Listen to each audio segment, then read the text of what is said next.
जय हिंद दोस्तों, welcome to dream से बगाइस। एक बार आप क्लास शेड्यूल देख लीजिए। मॉर्निंग को डेली सुबह मंडे टू फ्राइडे भयंकर थ्योरी हम लोग 7 बजे पढ़ते हैं, ओके। और वहीं दूसरी क्लास जो होती है वो हमारी टेस्ट सीरीज की होती है, जो शाम को 7 बजे मिलती है। ये टेस्ट सीरीज की ही क्लास है आपकी, और हर दिन जो है ये क्लासेस आपको मिलेगी, बस संडे को छोड़ करके, जहाँ पर हम लोग कुछ ना कुछ टॉपिक वाइज मोस्ट इंपॉर्टेंट जो क्वेश्चन होंगे हर एक टॉपिक से, जो जो इंपॉर्टेंट टॉपिक है वहाँ से हम लोग करेंगे। एक बार आप इसका स्क्रीनशॉट ले लीजिए, आपको क्लासेस पता होनी चाहिए क्या क्लास टाइम है, ताकि उस टाइम में आपको जैसे ही नोटिफिकेशन मिले तो वहाँ से आप तुरंत आ जाएं, ठीक है। जैसे देख लीजिए, बहुत बच्चों का कमेंट रहता है कि सर टेलीग्राम को कैसे ज्वाइन कर लें। जैसे ही आप क्या करोगे, प्ले स्टोर में जाकर के Telegram app, Telegram TELEGRAM Telegram search करोगे तो वो ऐप मिल जाएगा। ऐप को आप डाउनलोड करके वहाँ पर पूरी सेटिंग कर लीजिएगा। इसके बाद यहाँ पर आपको सर्च करना है ड्रीम सेवक IAS। जिस तरह से आप ड्रीम सेवक IAS सर्च करोगे, यहाँ पर देखिए दो आपको ड्रीम सेवक IAS से रिलेटेड चीज़ें मिलेंगी। एक तो ड्रीम सेवक IAS का जो टेलीग्राम चैनल है वो मिलेगा। इसके अलावा हमारा ग्रुप है BEd प्रिपरेशन विद ड्रीम सेवक IAS। तो ये दोनों चीज़ों को आपको क्या करना है, ज्वाइन कर लेना है। यहाँ पर डायरेक्ट आप मुझसे टॉक कर सकते हैं, चैट कर सकते हैं, क्वेश्चंस को पूछ सकते हैं, ठीक है। और जितनी भी ज़्यादा मटेरियल होती है, जो भी चीज़ें होती है, सारी मटेरियल को आपको इस चैनल पर हम क्या करते हैं, यहाँ पर शेयर करते हैं। चलिए ये आज की क्लास स्टार्ट करते हैं। तो मैंने सोचा कि 2018 का जीके अभी तक नहीं हो पाया है, प्रीवियस ईयर क्वेश्चन का, तो मैंने सोचा कि इस क्लास में मैं जीके ही करवा दूं 2018 प्रीवियस ईयर क्वेश्चंस का। तो ये जीके से रिलेटेड क्वेश्चन है। एक बार चलिए डिस्कशन की शुरुआत करते हैं। 2018 का क्वेश्चन है हमारा जीके से रिलेटेड। हमारा पहला क्वेश्चन है, उत्तर पश्चिम में भारत की सीमाएं किस देश के साथ लगी हुई है। आपने इंडिया का मैप देखा है, ये कुछ इस तरह से होता है इंडिया का मैप, है ना। तो देखिए यहाँ पर कह रहा है उत्तर पश्चिम में, आपको पता है ऊपर में नॉर्थ, नीचे में साउथ होता है, फिर इस साइड आपका वेस्ट हो जाएगा और इधर क्या हो जाएगा, ईस्ट हो जाएगा। उत्तर पश्चिम में, है ना, यानी नॉर्थ और वेस्ट में। तो आपको पता है नॉर्थ वेस्ट में इस साइड में कौन सी कंट्री है, आप जानते हैं इस साइड में कौन सी कंट्री है, पाकिस्तान है। वहीं हमारा नॉर्थ में कौन कौन सी कंट्री है, एक तो हमारा चाइना है, नेपाल है, भूटान है, ठीक है। इसी के अलावा ईस्ट में कौन सी कंट्री है, ईस्ट में यहाँ पर हमारी बांग्लादेश है, इसको आप याद रखिएगा, ठीक है। तो ये हो गया हमारा लोकेशन। तो इस तरह से इसका आंसर क्या हो जाएगा, पाकिस्तान हो जाएगा। नेक्स्ट क्वेश्चन पर आते हैं। नेक्स्ट क्वेश्चन है, जैव विकास के सिद्धांत को किसने आगे बढ़ाया।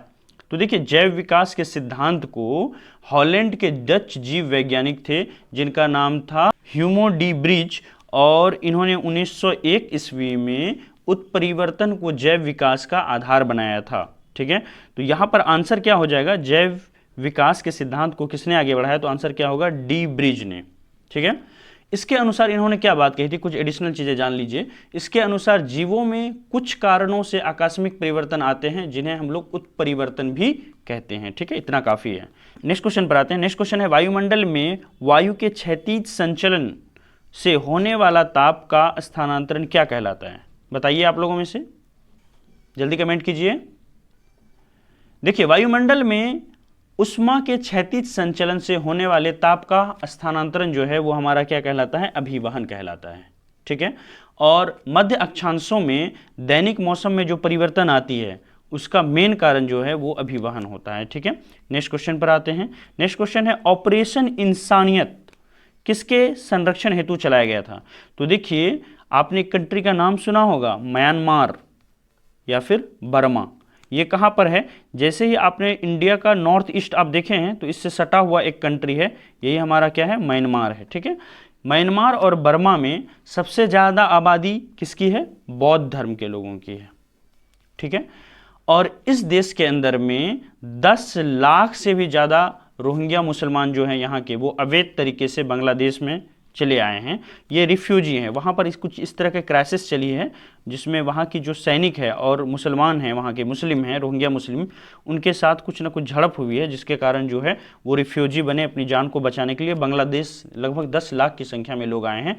तो बांग्लादेश में जो लोग आए थे उस समय, उनकी मदद करने के लिए, उनका टेम्पररी घर बनाने के लिए, उन तक पानी पहुंचाने के लिए, खाना पहुंचाने के लिए भारत सरकार ने ऑपरेशन इंसानियत चलाया था। तो इस तरह से आंसर क्या होगा, रोहिंग्या शरणार्थियों के संरक्षण हेतु, ठीक है। नेक्स्ट क्वेश्चन पर आते हैं। रेडियो एक्टिविता का सिद्धांत किसके द्वारा खोजा गया है ना। तो देखिए प्रमुख जो खोज होते हैं और किसके द्वारा वो खोजा गया है ना, इसको एक बार आप जरूर देख लीजिएगा, सारे लिस्ट को, है ना। जितने भी इस तरह के 50 60 अगर आप देख लेते हैं कि कौन कौन से प्रमुख खोज हैं और उसके खोजकर्ता कौन हैं, तो मुझे 99% अंदाजा है कि यहीं से सवाल पूछे जाएंगे। आप अगर नहीं कर पाएंगे तो कमेंट में बताइएगा, मैं इस पर एक सेपरेट वीडियो ले आऊँगा, ठीक है। चलिए फटाफट आंसर दीजिए। मैं बीच में इसलिए बात करने लगता हूँ, थोड़ी थ्योरी बताता हूँ ताकि इतने देर में आपका कमेंट आने लगेगा, ठीक है। तो देखिए इसका आंसर क्या हो जाएगा बताइए। तो देखिए जितने लोग यहाँ पर सी आंसर दे रहे हैं, हेनरी बैकुरेल उनका करेक्ट आंसर है, उनका जवाब सही है। देखिए हेनरी बैकुरेल ने रेडियो एक्टिविटी की खोज की थी तथा इसके सिद्धांत का प्रतिपादन किया था। चलिए ऑप्शन से खेलते हैं। यहाँ पर देखिए क्या है हमारा, पीरे क्यूरी और दूसरा है मैरी क्यूरी। ये दोनों ने मिलकर के किस चीज़ की खोज की थी, इन्होंने रेडियम की खोज की थी, ठीक है। अब बच गया हमारा जे थॉमसन। जे थॉमसन आप जानते हैं भाई, इलेक्ट्रॉन का नाम सुने हैं ना आप, इलेक्ट्रॉन की खोज किसने की थी, जे थॉमसन ने की थी, ठीक है। चलिए नेक्स्ट क्वेश्चन पर, निम्न में से किस समिति का संबंध रेलवे सुधार से है। तो देखिए यहां पर जितने लोग आंसर फटाफट दीजिए वरना मैं आंसर बता दूंगा। तो देखिए इसका आंसर हो जाएगा, जितने लोग यहां पर बी दे रहे हैं उनका करेक्ट है, विवेक देवराय समिति। विवेक देवराय समिति का संबंध रेलवे सुधार से है। इसका गठन रेलवे में ढांचागत विकास के लिए किया गया था। और भी चीज जान लीजिए, रेलवे का कैसे पुनर्गठन किया जाए, कैसे ये जो नुकसान में चल रही है, बदहाल है, इसको कैसे बाहर निकाला जाए, ये सब कुछ जो है विवेक देवराय समिति को बताना था। ओके, अब देखिए यहां पर एक और कमेटी है, NS कॉन्ग कमेटी। इसका संबंध किससे है बताइए। देखिए इसका संबंध जो है वो विकलांग से है। विकलांगों के में कैसे सुधार लाया जाए, उसके लाइफ में कैसे चेंजेस लाया जाए, उसके बारे में इंडिया में क्या स्थिति है उसको पता करने के लिए ये NS कॉन्ग को बनाया गया था, ठीक है। नेक्स्ट क्वेश्चन पर आते हैं। नेक्स्ट क्वेश्चन है, ब्रिटिश को भारत में राजनीतिक शक्ति किसके बाद प्राप्त हुई। फटाफट बताइए वरना मैं आंसर बता दूंगा। बता रहे हैं, चलिए जितने लोगों का आंसर यहां पर ए आ रहा है उनका करेक्ट है। देखिए प्लासी की युद्ध जो है 1757 ईस्वी में है ना लड़ी गई थी।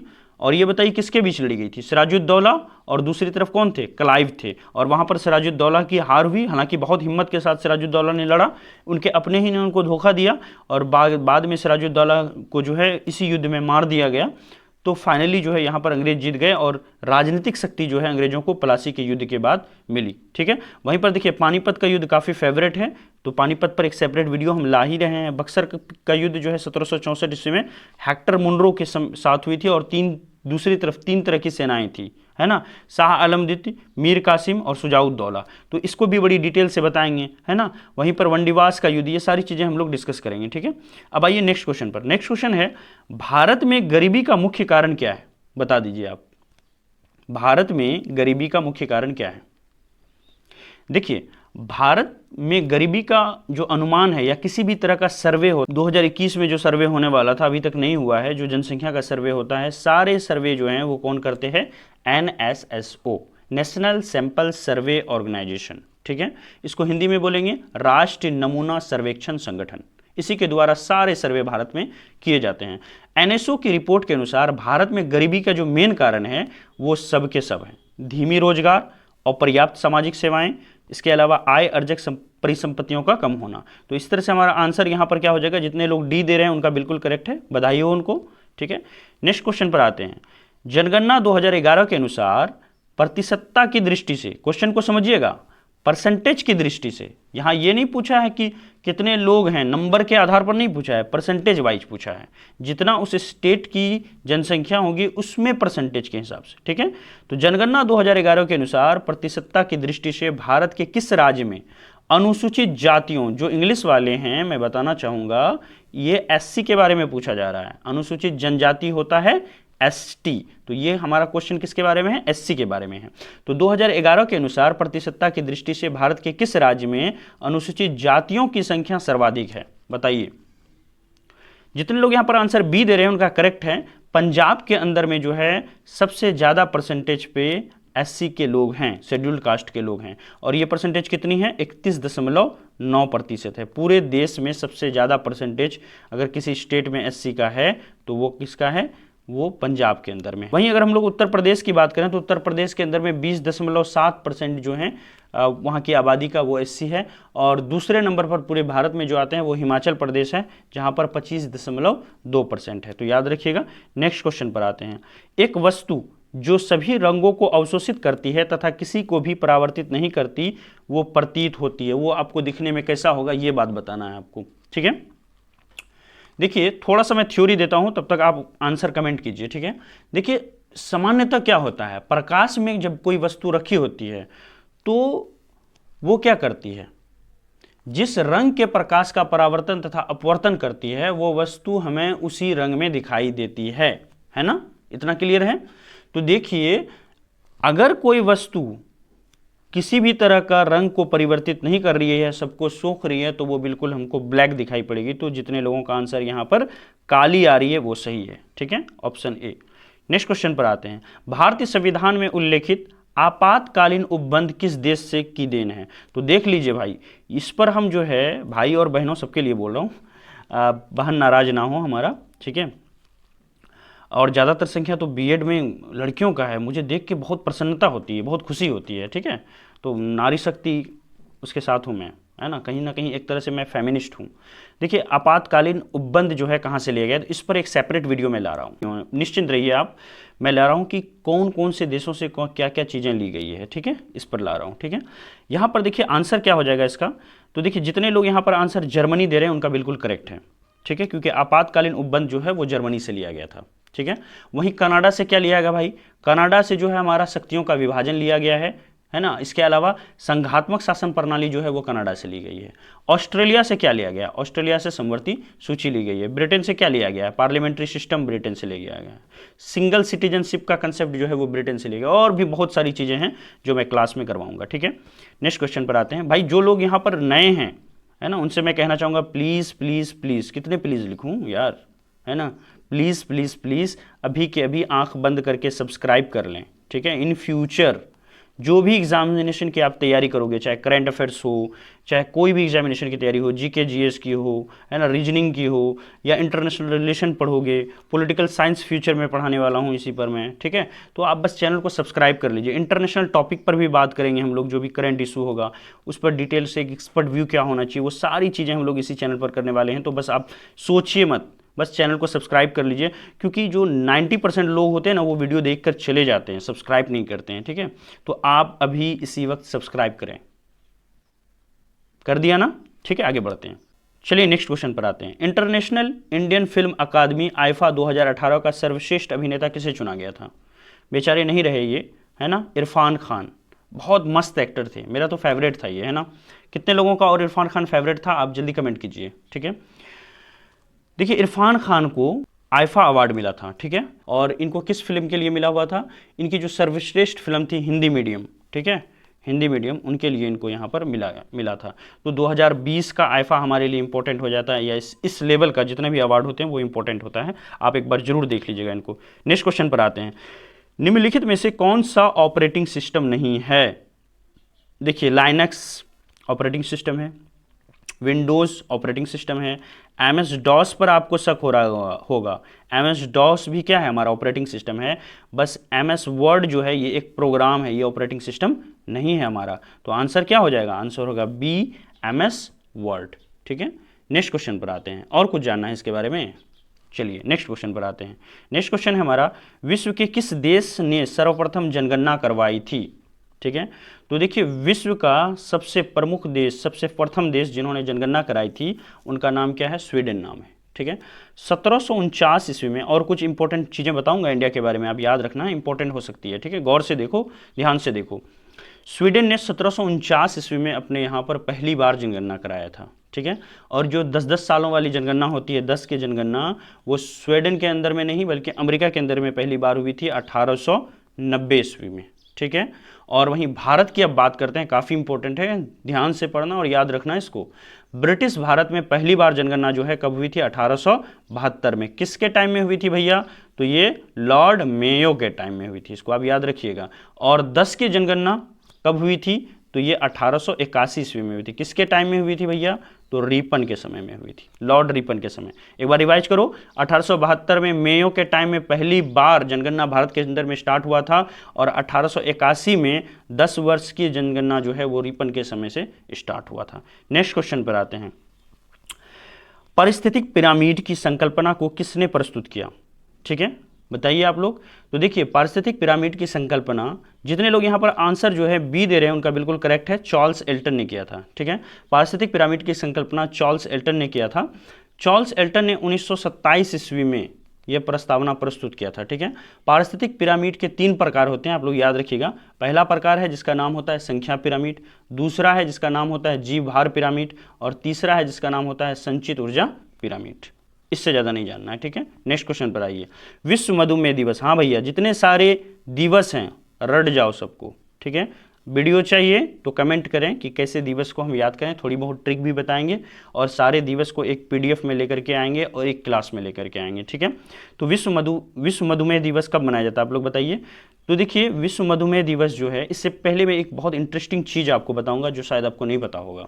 ठीक है, देखिए 14 नवंबर को हर साल क्या होता है, विश्व मधुमेह दिवस मनाते हैं। लेकिन क्यों मनाते हैं? 2 साइंटिस्ट थे, एक का नाम था हमारा फ्रेडरिक, पूरा नाम लिख रहा हूं, थोड़ा समय लगेगा, ग्रांट बैटिंग। ठीक है, और दूसरे जो साइंटिस्ट थे उनका नाम था चार्ल्स, है ना, हर्बर्ट बेस्ट। ये 2 साइंटिस्ट थे। इन्होंने क्या किया, 1921 ईस्वी में इन्होंने पहली बार खोज निकाला किसका, इंसुलिन का। आपको पता है मधुमेह इंसुलिन की कमी से होता है। ठीक है, तो इनमें से ये जो बेटिंग है, फ्रेडरिक ग्रांड बेटिंग। ठीक है, ये फ्रेडरिक ग्रांड बेटिंग का जो जन्मदिन था वो हमारा क्या था, 14 नवंबर था। ठीक है, और उसी के याद में हम लोग हर साल क्या करते हैं, 14 नवंबर को मधुमेह दिवस मनाते हैं। ठीक है, तो आंसर यहां पर डी होगा। नेक्स्ट क्वेश्चन पर आते हैं। धामेक स्तूप का निर्माण किसने कराया था भाई, बताओ। धामेक स्तूप का निर्माण किसने कराया था? तो देखिए, जितने लोग यहां पर अशोक आंसर दे रहे हैं सी, उनका बिल्कुल करेक्ट है, लेकिन थ्योरी थोड़ा सा जान लो। धामेक स्तूप सारनाथ में एक बहुत बड़ा स्तूप है, और इसका निर्माण जो है 580 ईस्वी में मौर्य सम्राट किसने कराया था, अशोक ने करवाया था। ठीक है, सारनाथ की सबसे आकर्षक रचना है ये, और साथ ही ये वाराणसी से कितनी दूर पर है, ओनली 13 किलोमीटर पर दूर है, बनारस शहर से। ठीक है, नेक्स्ट क्वेश्चन पर आते हैं। ओपेरा हाउस किस देश का राष्ट्रीय स्मारक है? तो यहां पर देखिए, आपको लग रहा होगा कि ये इटली का होगा, शायद रूस का तो हो नहीं सकता है, लेकिन आपका आंसर क्या है, गलत है।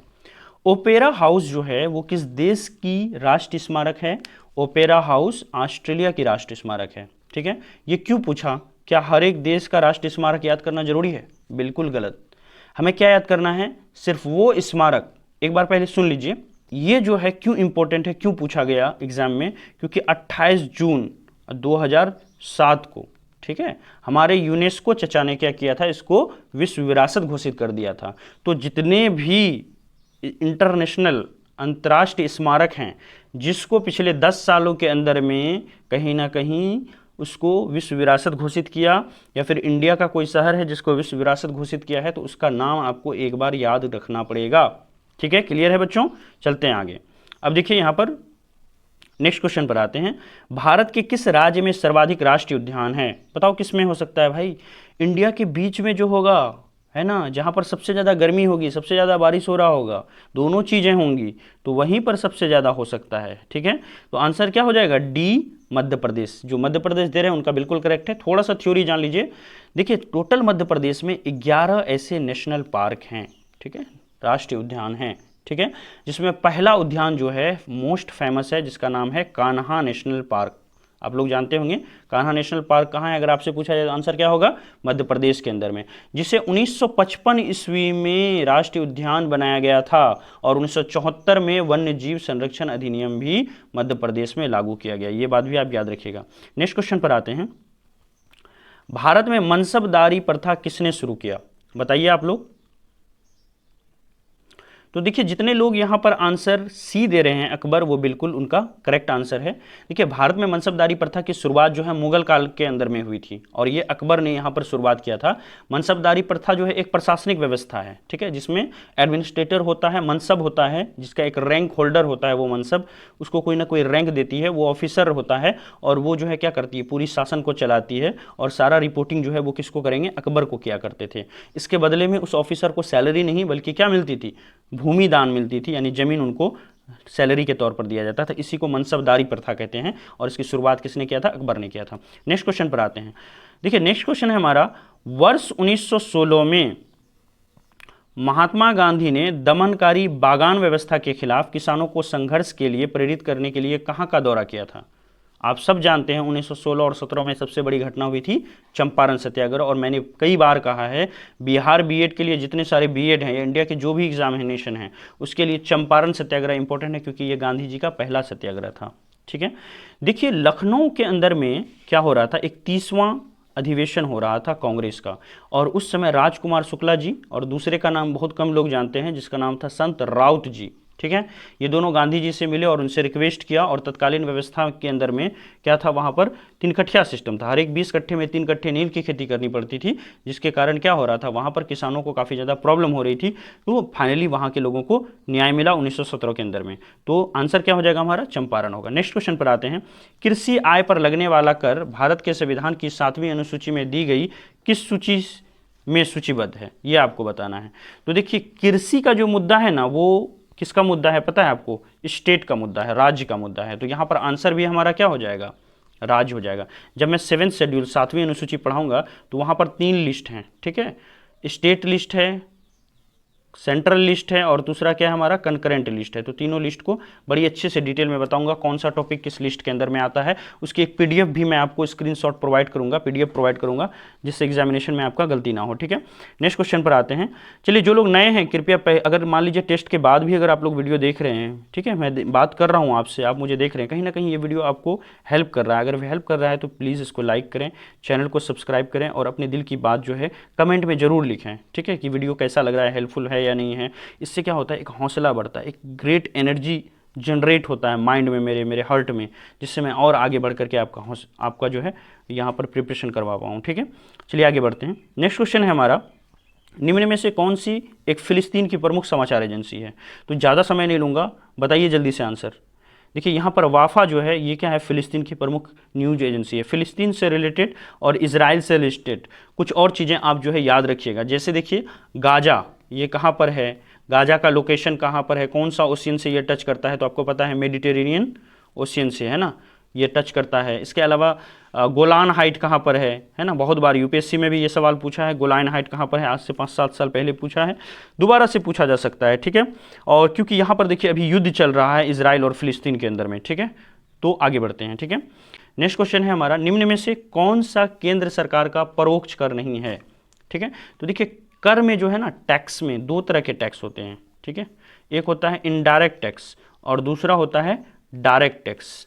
ठीक है, तो जो केंद्र सरकार का परोक्ष कर नहीं है उसके बारे में हमको यहाँ पर बताना है। तो बताइए आंसर क्या होगा हमारा।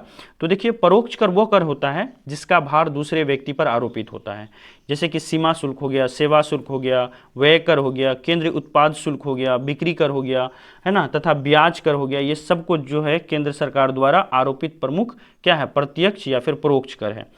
आयकर, लाभांश कर और निगम कर, संपत्ति कर, ये सारे जो हैं क्या हैं, प्रत्यक्ष कर। तो इस तरह से आंसर हमारा क्या हो जाएगा, 80 का आंसर हो जाएगा हमारा सी, क्या हो जाएगा, निगम कर। निगम कर जो है वो हमारा परोक्ष कर नहीं है, बाकी सारे जो हैं वो परोक्ष कर हैं। ठीक है, हालांकि इस तरह के क्वेश्चन अब नहीं पूछे जाएंगे क्योंकि जीएसटी लागू हो गया है, बहुत मुश्किल है इस तरह के सवाल आएंगे आपसे पूछे जाएंगे।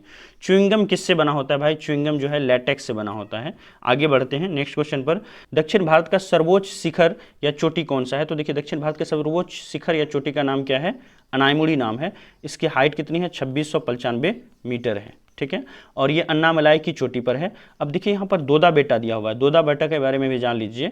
दोदा बेटा जो है ये नीलगिरी का नाम सुना है आपने, नीलगिरी की पहाड़ियाँ। ठीक है, ये नीलगिरी की जो पहाड़ियाँ हैं उसकी सबसे ऊंची चोटी है हमारा दोदा बेटा। ठीक है, वहीं पर धूपगढ़ जो है हमारा, ये धूपगढ़, ये हमारा सतपुड़ा का नाम सुना है आपने, सतपुड़ा पर्वत श्रृंखला, ये सतपुड़ा पर्वत श्रृंखला की सबसे ऊंची चोटी का नाम है।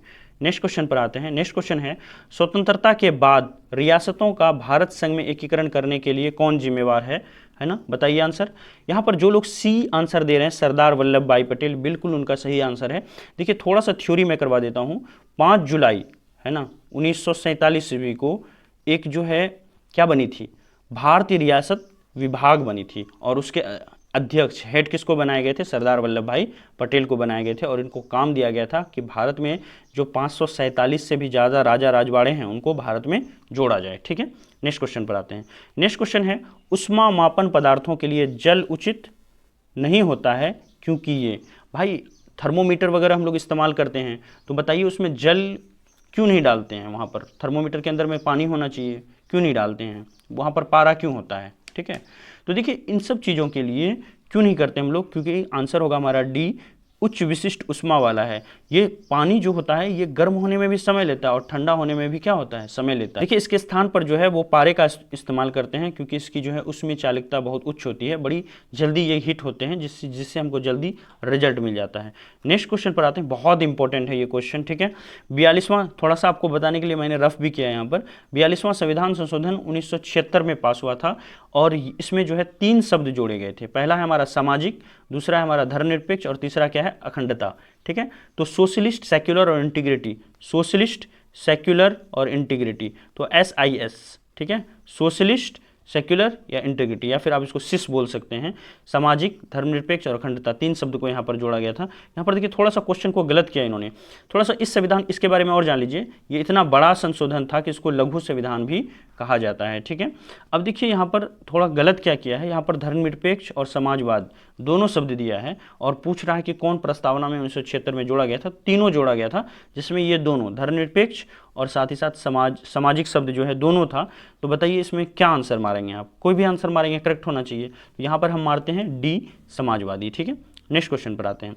जैव विविधता संबंधी रामसर समझौता है ना का संबंध किसके संरक्षण से है? तो देखिए रामसर कन्वेंशन जो है वो वेटलैंड, जिसको हम लोग बोलते हैं आर्द्र भूमि, वेटलैंड से रिलेटेड है। थोड़ा सा थ्योरी इसके बारे में जान लीजिए। देखिए जैव विविधता संबंधी रामसर समझौता जो है वो आर्द्र भूमि के धारणीय प्रयोग एवं संरक्षण से संबंधित एक अंतर्राष्ट्रीय संधि है। इस समझौता को ईरान के शहर रामसर में कब, 2 फरवरी को, याद रखिएगा आप लोग, 2 फरवरी 1972 को क्या किया गया था? प्रतिभागी जितने सारे राष्ट्र थे उन्होंने क्या किया, इसको स्वीकार किया था। तो रामसर समझौता जब भी आपसे पूछा जाए तो आंसर क्या होगा, वेटलैंड या फिर आर्द्र भूमि संरक्षण से रिलेटेड है। रामसर नाम क्यों पड़ा? क्योंकि ईरान के शहर रामसर में 2 फरवरी 1972 को यह समझौता जो है वहां पर साइन किया गया था। ठीक है, नेक्स्ट क्वेश्चन पर आते हैं। पूरा बहुत आसान है। काजिंद किन 2 देशों के मध्य होने वाला संयुक्त अभ्यास है? देखिए तो मैंने क्या किया है, संयुक्त अभ्यास जितने सारे होते हैं, ठीक है, मोस्ट इंपॉर्टेंट संयुक्त अभ्यास जो हैं, जो एक्सरसाइज हैं, अभ्यास हैं, उसका मैंने लिंक जो है आपको डिस्क्रिप्शन में दे दिया है, आप वहाँ से जा करके देख लें। ठीक है, सारे युद्ध अभ्यास देख लें, जो भी मान लीजिए 30-35 होंगे, उसी में से 1 नंबर आपका बिहार बीएड में इस बार भी कंफर्म है। आप याद रखिएगा इस चीज़ को, अगर आप इस वीडियो को नहीं देखते हैं तो 1 नंबर आपका छूट जाएगा। आपको पता है कि बीएड में 0.1 मार्क्स भी कितना मायने रखता है, इससे हो सकता है कि आपके सरकारी कॉलेज ना मिले आपको। ठीक है, चलिए देखिए यहाँ पर काजिंद किन 2 देशों के मध्य होने वाला संयुक्त सैन्य अभ्यास है? काजिंद में 2 वर्ड है, एक है हमारा कजाकिस्तान, दूसरा क्या है, इंडिया। ठीक है, तो ये भारत और कजाकिस्तान के बीच होने वाला युद्ध अभ्यास है। नेक्स्ट क्वेश्चन पर आते हैं।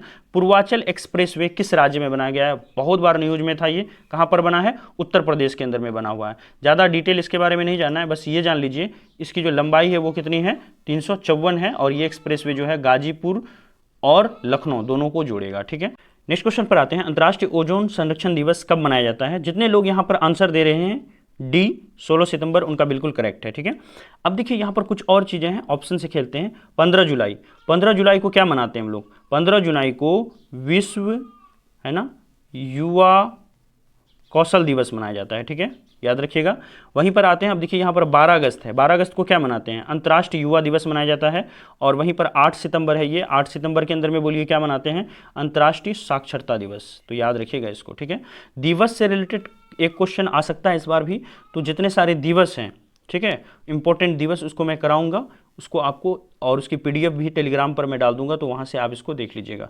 नेक्स्ट क्वेश्चन पर आते हैं। पाचन क्रिया में निम्न में से किसकी सहायता ली जाती है? तो पाचन क्रिया में एंजाइम्स की सहायता ली जाती है। ठीक है, नेक्स्ट क्वेश्चन पर आते हैं। किस नेटवर्क के माध्यम से दूसरे लोगों को संदेश भेजने की क्रिया क्या कहलाती है? तो जब भी कोई नेटवर्क के माध्यम से दूसरे को संदेश भेजते हैं, तो यहाँ पर आप लोगों में से बहुत लोग आंसर दे रहे हैं चैटिंग, ये गलत है आपका आंसर। आंसर आपका क्या होगा? ईमेल, है ना, तो ये इसका आंसर होगा हमारा ईमेल। नेक्स्ट क्वेश्चन पर आते हैं। नेक्स्ट क्वेश्चन है, भारतीय पूंजी बाजार को विनियमित करने की वैधानिक शक्ति किसके पास प्राप्त है? बताइए।